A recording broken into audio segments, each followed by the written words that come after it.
Hi, my name is Paul Sasaura. I'm an orthopedic surgeon at Summit Orthopedic Specialists in Carmichael, California.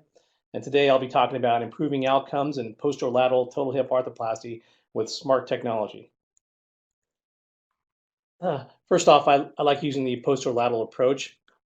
I consider it a utilitarian approach, easily extensile, so I can take care of any kind of problems I might run into or fractures that might occur during the case. Whatever I need to expose, I can get to pretty easily through this approach.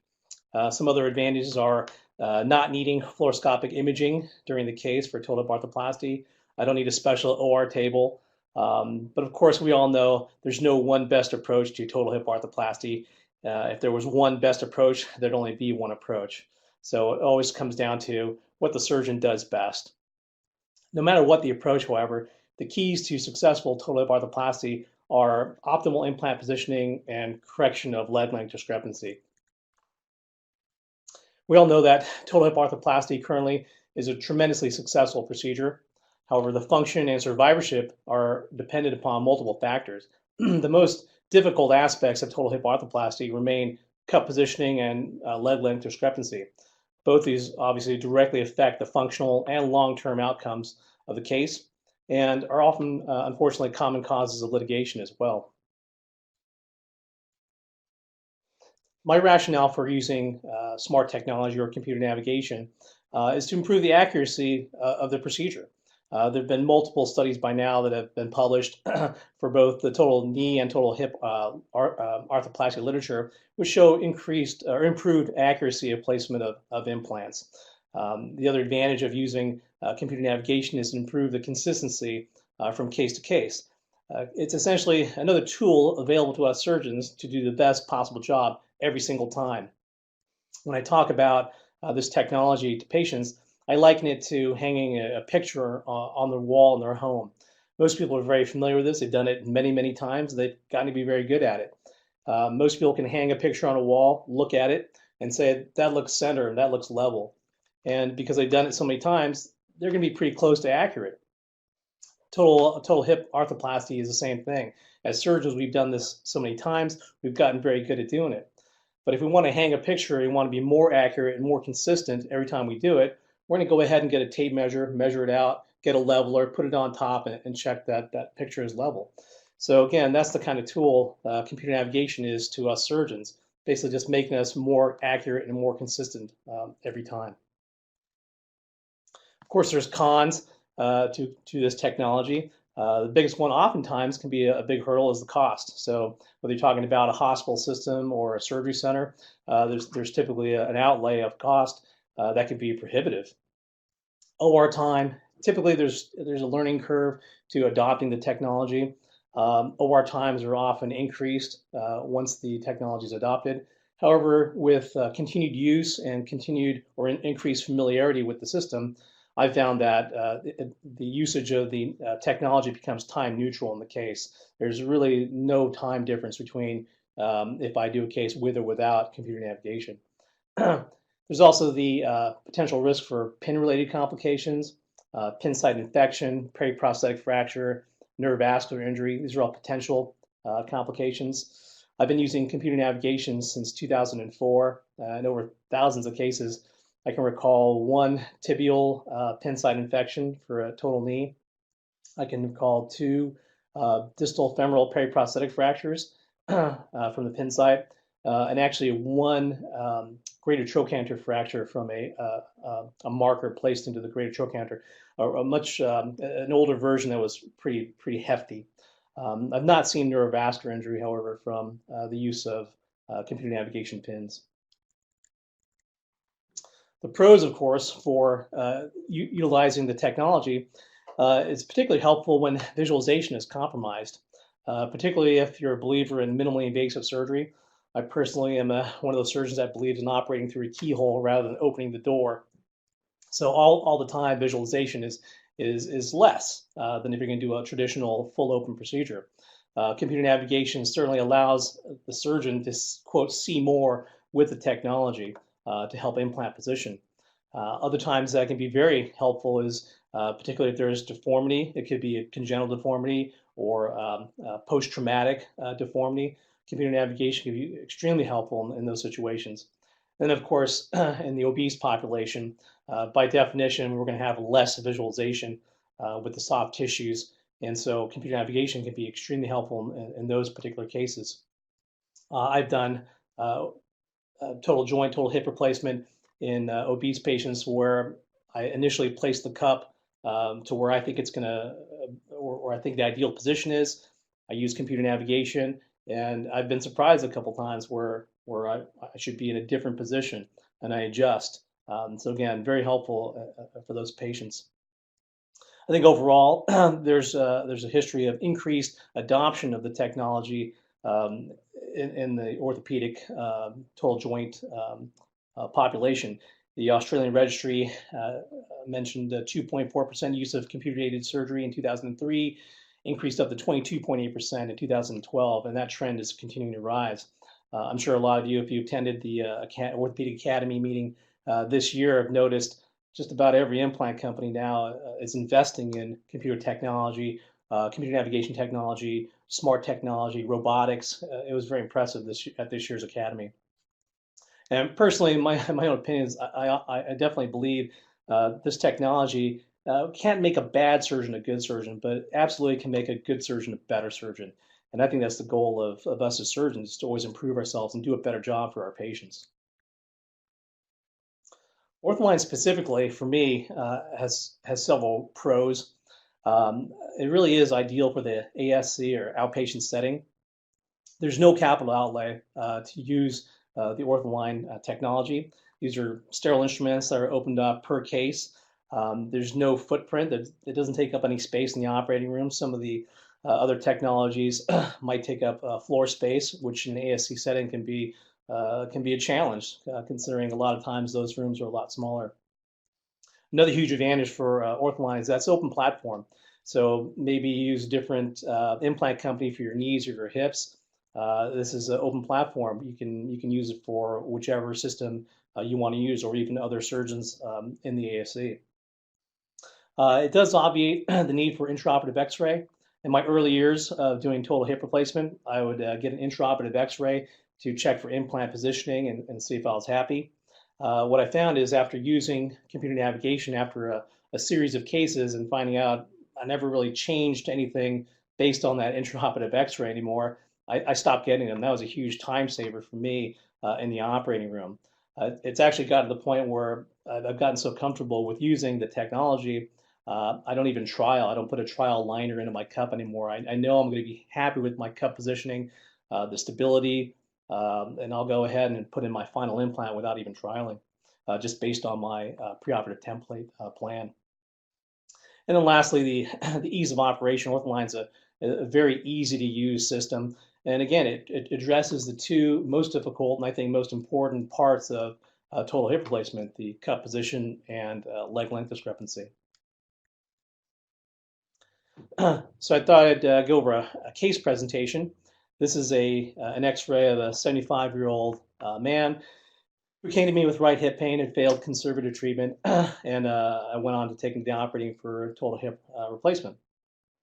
So clinically, in the office on exam, he was about a 1/4 inch short, or for you more scientific-minded, 6 millimeters-ish short on the right side.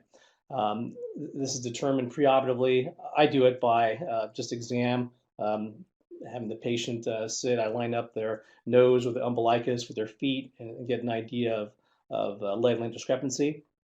And then, of course, if you look at the X-ray, you can draw a line however you like to draw it, but based on this preoperative radiograph, he's about 5-6 millimeters short on the right side, which coincides with the clinical exam. In the operating room, I'm relying on my standard preoperative templating, so I know what size I'm going for. I know where I want the implants, what kind of offset I need to reproduce offset comparative to the contralateral side. Again, with this particular patient, I know going into the case, I want to lengthen him by about a 1/4 inch, 6 millimeters or so on the right side. When the patient is asleep in the operating room, I'll go ahead and recheck leg lengths clinically in the supine position. So same way, I'll line up their nose with their umbilicus and grab a hold of their feet and check their malleoli and their heels to see what kind of leg length discrepancy I can pick up. In this case, it confirmed my preoperative assessment of a 1/4 inch short on the right side. And then I'll go ahead and position him in the lateral position for my case.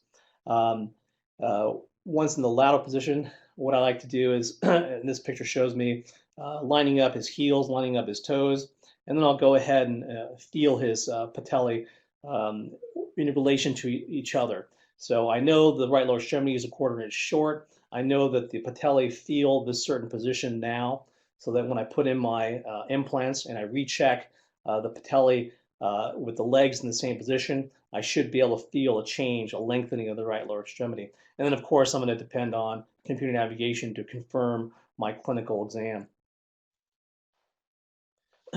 Intraoperatively, so I prefer a minimally invasive approach. Nothing wrong with the traditional approach. I just like minimally invasive. It's important to note that not all navigation systems are MIS compatible. I've definitely viewed some in the past where there might be a flag in the greater trochanter or something, or access with the probe becomes difficult, and it just becomes untenable, and I have to extend my incision just to use that technology. I don't think that's a good idea. It's not a good feeling. I want to be able to use my approach that I use for everybody and still adopt the technology for that incision. And again, OrthAlign, it works perfectly with a minimally invasive incision. I typically make my incision about 8 centimeters long. This picture shows my initial drawing. I'm along the posterior aspect of the proximal femur, and I center my incision about 2/3 distal, 1/3 proximal. Next, we'll put in the 2 iliac crest pins. And this is where we're going to dock the navigation unit. These 2 pins are placed posterior to ASIS, so the lateral femoral cutaneous nerve, which lies anterior, is safe. I've never had a patient have a numb thigh post-operatively. Once we have the iliac crest pins in place, then we'll connect the docking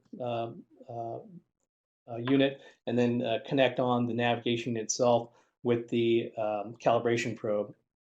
I've already taken some anatomic landmarks, but the main things to take away from this slide are there is a marker here in the greater trochanter, and this is a tiny, I think, 3 millimeter pin that's placed into the greater trochanter, and then there's a calibration probe that is placed into that marker, and then what you can barely see on the edge of this slide picture is a crosshair. There's a red crosshair here, and what I've done is I've marked in ink the same crosshair. So basically, this is going to be my target. This shows that the leg is in this certain position while we're taking the leg length with this trochanteric marker. And later on in the case, once the implants are in place, we're going to reposition the leg, get those crosshairs dead on like they are in this slide, so that we know when we're rechecking leg length, the leg is in the same position and we can get an accurate reading. This slide shows cup positioning.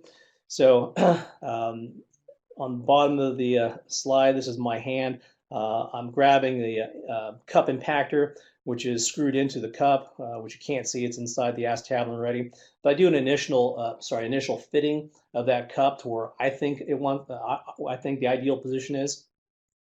And then you connect the sensor, and you get a live readout on the navigation itself, live numbers that tell you where you are in terms of angle inclination as well as anteversion.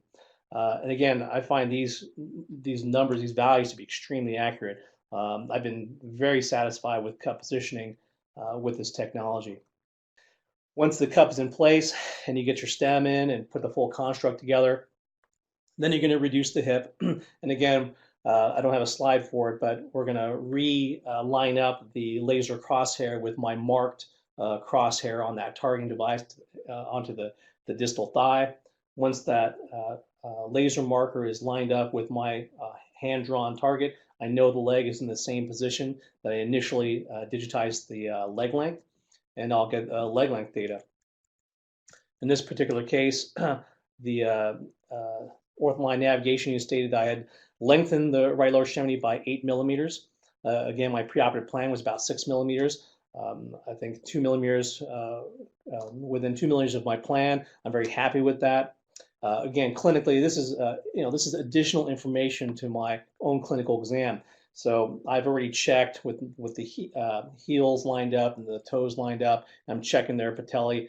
I'm already thinking clinically, yeah, this feels like I've lengthened them. It feels equal to me. And then I get the computer navigation information that confirms it. And again, this is very accurate. You can change the neck length, recheck leg length information, and the numbers will change. In this particular case, I'm really happy with the postoperative x-ray, how much I lengthened them, and clinically leg lengths were felt to be equalized as well. So in conclusion, I believe computer navigation and the smart technologies is a very powerful tool that allows us to improve patient outcomes by helping us consistently accomplish the two most difficult goals of total hip arthroplasty, the cut positioning and restoration of leg lengths. And OrthAlign in particular, I feel, is a very accurate and user-friendly system that's ideal, especially for the outpatient setting. Thank you very much.